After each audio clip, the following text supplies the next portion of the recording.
The Gallipoli Peninsula, August 21, 1915.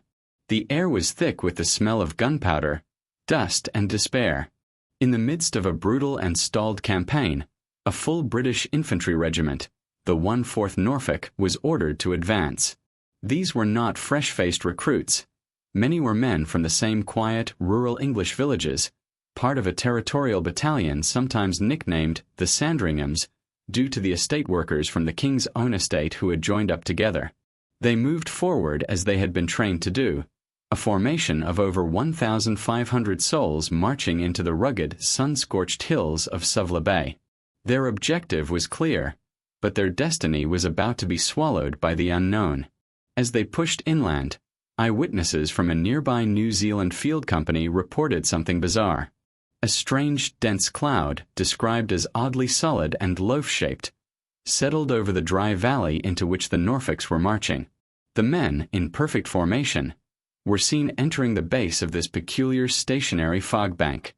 The cloud clung to the landscape with an unnatural persistence, refusing to drift away on the breeze like any normal weather phenomenon. Then, after a period, it simply lifted.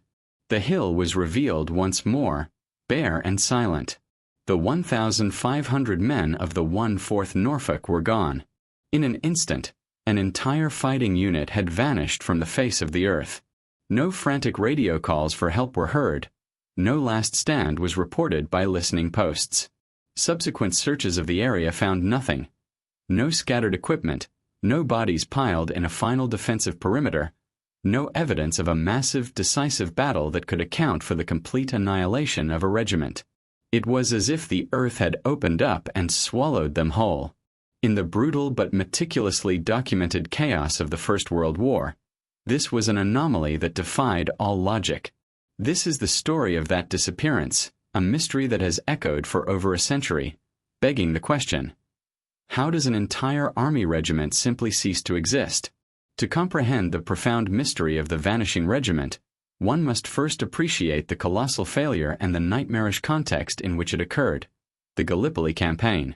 Conceived in the sterile, map-filled rooms of London's Admiralty, the operation was a bold strategic gamble aimed at breaking the deadlock of the Western Front. The objective was audacious.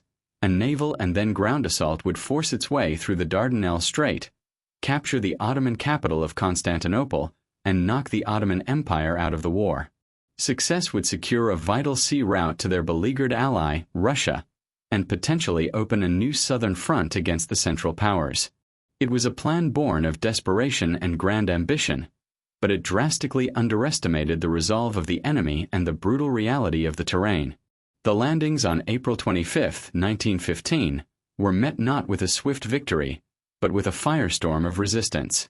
Instead of finding open, maneuverable ground, the Allied forces, a multinational collection of British regulars and volunteers, along with the fierce and soon-to-be legendary soldiers of the Australia and New Zealand Army Corps, ANZACs, were pinned down on narrow, treacherous beaches and scrub-covered cliffs.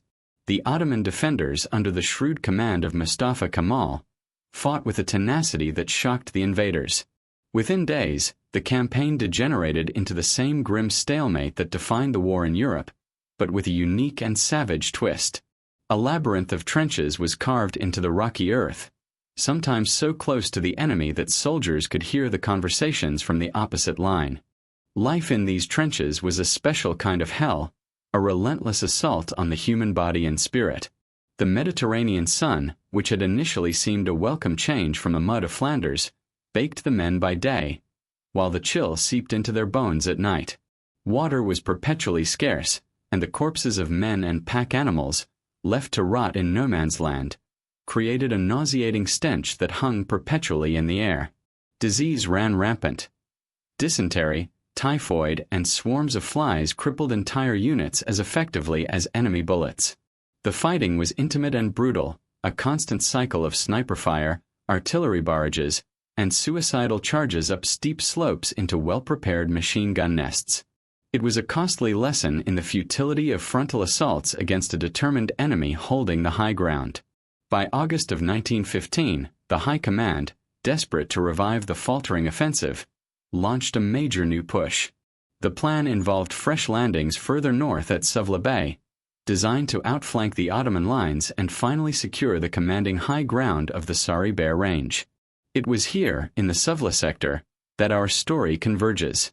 The landings at Suvla were initially successful but quickly stalled due to command inertia and fierce Ottoman counterattacks. The area became a new, chaotic front, a landscape of salt lakes, dry scrubland, and low hills, all baking under the relentless August sun. It was into this cauldron of confusion, exhaustion, and stalled momentum that the men of the 1 of 4th Norfolk Regiment were committed. They were not the first wave, but a reinforcement, thrown into the fight to break the latest deadlock. They marched forward from the comparative safety of the beachhead into a landscape that had already claimed thousands, stepping from one nightmare into the heart of an enigma that would eclipse the campaign's broader tragedy. By late August 1915, the Grand Suvla Bay offensive had degenerated into a series of localized, brutal fights for insignificant patches of high ground. The objective for the 21st was one such position, a nondescript rise known as Hill 60. Its name belied its strategic importance. It was a key to consolidating the fragile link between the Anzac positions and the new British lines at Suvla. The initial assaults had been launched days before, and by the morning of the 21st, the fight had settled into a grim, exhausting pattern of advance and counterattack, costing hundreds of lives for mere yards of stony ground. The men were pushed to their absolute limit, operating on little sleep, less water, and under a constant demoralizing barrage of shrapnel and sniper fire. Held in reserve during these initial bloody probes was the 1/4th Battalion of the Norfolk Regiment, part of the 54th East Anglian Division.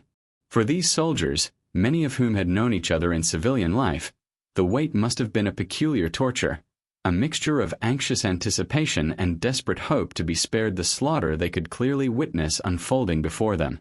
As the day wore on and it became agonizingly clear that the attack was stalling, the command decision was made: the Norfolks would be committed. They were to be the fresh, decisive force that would punch through the Ottoman lines and finally secure the objective. At around 4 p.m., the order came down. The regiment, mustering over 1,500 men, fixed bayonets and began their advance from their assembly point near Kuchik Anafarta Ova, moving inland across the dry, open farmland. Their line of march took them into a landscape scarred by the fighting, a patchwork of abandoned fields, low scrub, and a prominent, dry riverbed or depression. The unit moved with discipline and order, a long column of khaki-clad soldiers pushing forward into the rolling, broken terrain. It was at this critical juncture that the ordinary horror of war collided with the inexplicable. From a ridge to the south, soldiers of the New Zealand Field Artillery, manning an observation post, watched the Norfolk's progress with professional interest. Their testimony, later recorded and would become the cornerstone of the entire mystery, described a scene that defied all logical explanation. They observed the regiment advancing directly toward a peculiar, dense cloud that seemed to anchor itself to the landscape. This was no ordinary wisp of mist or bank of dust. Multiple witnesses would consistently describe it as a singular, solid-looking, loaf-shaped cloud, perhaps 800 feet long, 200 feet high, and 200 feet wide. Astonishingly, despite a steady breeze blowing across the peninsula, this cloud remained perfectly stationary, a bizarre and unnatural fixture on the battlefield. The New Zealanders watched, transfixed, as the lead elements of the 1 of 4th Norfolk marched directly into the base of this strange, gray mass and disappeared from view. The entire regiment, file after file, was swallowed by the phenomenon. Then, after the last man had vanished into its opaque embrace, the cloud did something even more baffling. It simply detached itself from the ground and, contrary to the wind, lifted upward.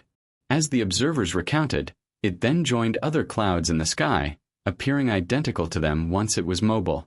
The hill where the cloud had sat was now completely bare. The entire regiment had vanished. There was no sound of a massive, culminating firefight, no desperate signals for help, no scattered groups of survivors stumbling back. One moment, they were a visible, powerful fighting force of 1,500 men. The next, there was only empty, sun-baked ground. The silence that followed was as profound as the mystery itself. The men were not just missing in action. They were erased from the battlefield without a trace, leaving behind a void of evidence that would echo through history. The immediate reaction to the regiment's disappearance was not one of instant alarm, but of profound confusion. In the chaotic fog of war, units could become disoriented, communications could break down, and advances could be redirected. Initially, it was assumed the Norfolks had simply pushed beyond the visual range of their observers or had consolidated a position in a fold of the difficult terrain. But as hours turned into a day, and then another, with no radio contact, no runners returning with updates, and no sight of their distinctive silhouettes on the skyline, a deep unease began to settle over the command.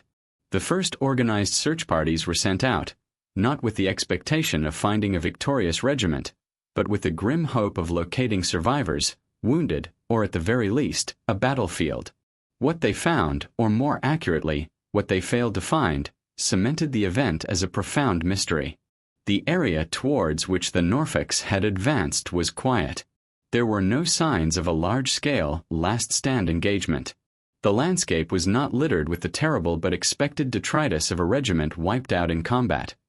No piles of brass shell casings from a defensive perimeter, no shattered rifles, no torn and bloodied uniforms, and most hauntingly, no bodies. It was as if the earth had simply opened up and swallowed them whole, leaving no physical evidence of their final moments. Faced with this inexplicable void of information, the British military bureaucracy did what it always did. It categorized and moved on. The official stance, later recorded in regimental diaries and official histories, was a pragmatic, if unsatisfying, conclusion. The 1/4 Norfolks, it was stated, had advanced too far, too fast, and had been surrounded and overwhelmed by a determined Ottoman counterattack in broken country. They had been, according to this narrative, simply wiped out to the last man. The men were officially listed as missing, presumed dead, a cold administrative term that closed the file for the War Office but offered no solace or closure to the families back in Norfolk. A standard telegram was sent to next of kin, delivering the devastating news that their loved one was missing in action, a formulation that often fostered a cruel and lingering hope that they might yet be found in a prisoner of war camp. The problem with this official explanation, however, was its staggering scale. The complete annihilation of a unit was not unheard of, but such events always left an unmistakable and gruesome signature on the landscape. A force of 1,500 soldiers represents a massive physical presence. Their destruction would have required a coordinated enemy force of significant size and would have generated a battlefield of horrific proportions. The silence from the Ottoman lines was deafening. They made no claims of such a decisive victory on that day or in that specific location. Furthermore, the sheer volume of material that should have been left behind defied the clean sweep theory. We are talking about the physical remains of 1,500 men, along with their rifles, machine guns, ammunition, packs, water bottles, personal effects, and command papers. Even if the Ottomans had scavenged the site for equipment and buried the dead, the logistical effort required to remove every single trace of such a massive engagement would have been immense and would have left its own evidence. The pristine, empty landscape where they were last seen directly contradicted the official story of a fierce final battle. This mystery was compounded dramatically after the war's end. Following the Armistice of Mudros in 1918, which ended the fighting against the Ottoman Empire, one of the first priorities for the Allied powers was the repatriation of prisoners of war.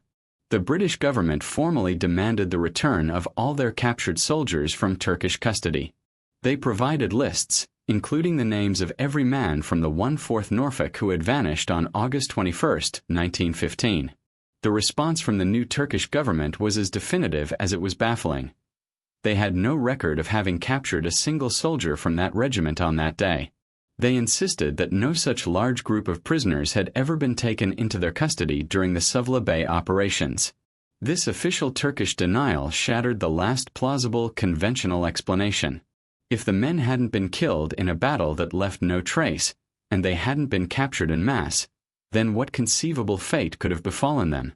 The official story now stood exposed as a hollow shell, a placeholder for an answer that did not exist. The 1,500 men of the 1/4th Norfolk were not just missing. They were a gaping wound in the historical record, their disappearance now officially complete and utterly inexplicable. In the vacuum of certainty, theories about the fate of the 1/4 Norfolks have flourished for over a century, each attempting to solve a puzzle that lacks half its pieces. These explanations range from the tragically mundane to the spectacularly otherworldly, and weighing the evidence for each is crucial to understanding the enduring power of this mystery. The most historically grounded and widely accepted theory is one of a massacre and subsequent cover-up.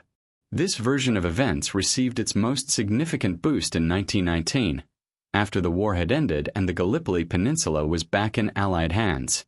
A British graves registration unit, tasked with the somber duty of locating and properly interring the dead, was working in the area near Suvla Bay.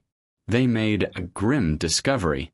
In a valley behind the former Ottoman lines, they found a scattered collection of graves, which they exhumed and consolidated into a single cemetery. The official report from this unit stated that they had recovered 122 bodies, which were identified as men of the 1/4 and 1/5 Norfolk regiments based on their insignia. Crucially, the unit's commander reported that the distribution of the bodies and the nature of their injuries suggested they had not fallen in a conventional linear firefight. Instead, the evidence pointed to the men having been captured alive, gathered in a small area, and then systematically executed. This grisly finding seems to solve the mystery, providing a clear, if horrifying, answer. It explains the lack of a large-scale battlefield. There wasn't one. It explains the silence from the Turkish government regarding prisoners. They were not held as POWs for long. The discovery of the regimental crest, specifically from the Norfolk Regiment, in this location confirms that at least a significant contingent of the vanished men did, in fact, reach this spot. For most historians, this is the case closed. The loaf-shaped cloud is dismissed as a coincidence of weather, perhaps a localized dust fog kicked up by shelling or a rare meteorological inversion, which merely obscured the view of the regiment's capture from the New Zealand observers. However, the massacre theory, while compelling, does not fully satisfy every aspect of the mystery for all investigators. The number of bodies found, 122, accounts for only a fraction of the more than 1,500 men who disappeared. While it is plausible that the remains of the others were never found or were buried in unmarked mass graves lost to time, this discrepancy has left the door open for more exotic explanations. The most famous of these is the UFO or interdimensional hypothesis. This theory was born not in the mud of Gallipoli, but in the flying saucer-obsessed climate of the 1960s. UFO researchers, scouring historical accounts for evidence of ancient extraterrestrial visitations, latched onto the testimony of the New Zealand soldiers. They reinterpreted the loaf-shaped cloud not as a weather phenomenon, but as a physical craft, a giant UFO using cloud-like camouflage. The entire regiment, the theory goes, was beamed aboard this vast vessel or transported to another dimension, accounting for their complete and instantaneous disappearance. Proponents point to the cloud's described solidity, its strange immobility in the wind, and its sudden, coordinated ascent as hallmarks of a technology, not a natural event. While this is undoubtedly a captivating narrative that has secured the story's place in paranormal lore, it is roundly rejected by historians and scientists. Critics argue that the testimony is decades old, from men under extreme stress witnessing a bizarre event through the lens of early 20th century understanding. There is no physical evidence, no radiation, no artifacts, no corroborating accounts from the Ottoman side to support an extraterrestrial intervention. It remains a sci-fi solution to a historical problem, satisfying a desire for a truly monumental explanation for a truly monumental disappearance. A third theory attempts to find a middle ground, suggesting a more conventional, if still tragic, fate rooted in the chaos of battle. This hypothesis proposes that the regiment, advancing in the confusing, broken terrain, simply became disoriented. Instead of reaching their objective, they may have marched off course, perhaps into a different sector entirely, where they encountered a strong Ottoman force and were forced to surrender. In this scenario, they would have been processed as prisoners of war, but due to the abysmal record-keeping and horrific conditions in Ottoman POW camps, their identities were lost. Many thousands of Allied prisoners died in captivity from disease, starvation, and neglect. It is conceivable that the men of the 1 of 4th Norfolk could have perished in a camp, their bodies buried in anonymous graves, and their paperwork lost in the chaotic collapse of the Ottoman Empire. This would explain the Turkish government's inability to account for them after the war. The weakness of this theory is the scale. For a regiment of 1,500 men to be captured, transported, and imprisoned without a single verifiable record surviving, from either Turkish commanders, camp guards, or fellow prisoners, stretches credibility. While small groups of soldiers from the unit may have suffered this fate, it seems unlikely for the entire large body of men to have vanished into the bureaucratic black hole of the POW system so completely. The discovery of the 122 executed bodies also directly contradicts the idea that the entire unit was taken to a camp, firmly placing a significant portion of them back in the hills of Gallipoli. Each of these theories possesses its own compelling logic and its own critical flaws. The massacre account is the most evidence-based but leaves questions of scale and method unanswered. The UFO hypothesis is the most spectacular but lacks a single shred of tangible proof. The lost and captured theory is plausible but struggles with the immense logistical improbability of such a large unit disappearing without any administrative trace. It is this very tension between the possible and the improbable, between documented evidence and enduring mystery, that has ensured the story of the lost Norfolks continues to haunt and fascinate. When weighing the disparate theories against the cold light of evidence and logic, the scales tip decisively, if grimly, in one direction. The account of a localized massacre and the subsequent scattering or loss of the majority of the bodies remains the only theory substantiated by any physical proof. The official report from the Graves Registration Unit in 1919 is a document of profound significance, providing a tangible forensic thread that leads to a concrete, though horrifying, conclusion. It confirms that a contingent of the Norfolks did indeed advance to the point behind Ottoman lines where the graves were found, and the assessment of execution, while impossible to definitively prove a century later, was made by professionals trained in interpreting the brutal signatures of warfare.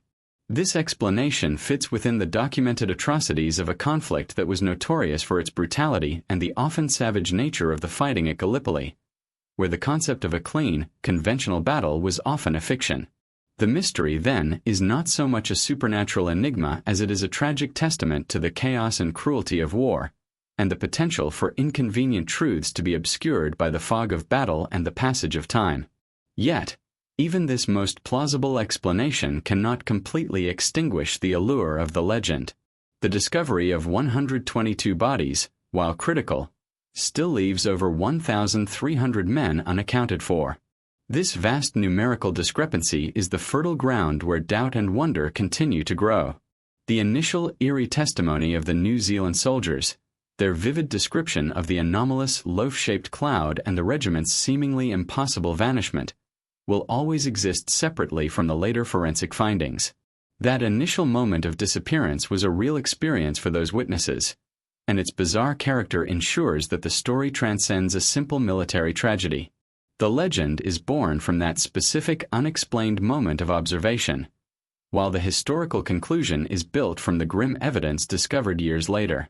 The two are not mutually exclusive, but they exist on different planes, one in the realm of immediate, perplexing experience, and the other in the realm of post facto, sober analysis. The exact fate of every single man may never be known, and it is this lingering uncertainty that forever binds the Norfolk Regiment to the supernatural in the public imagination, ensuring their story is retold not just as a historical footnote, but as an enduring mystery.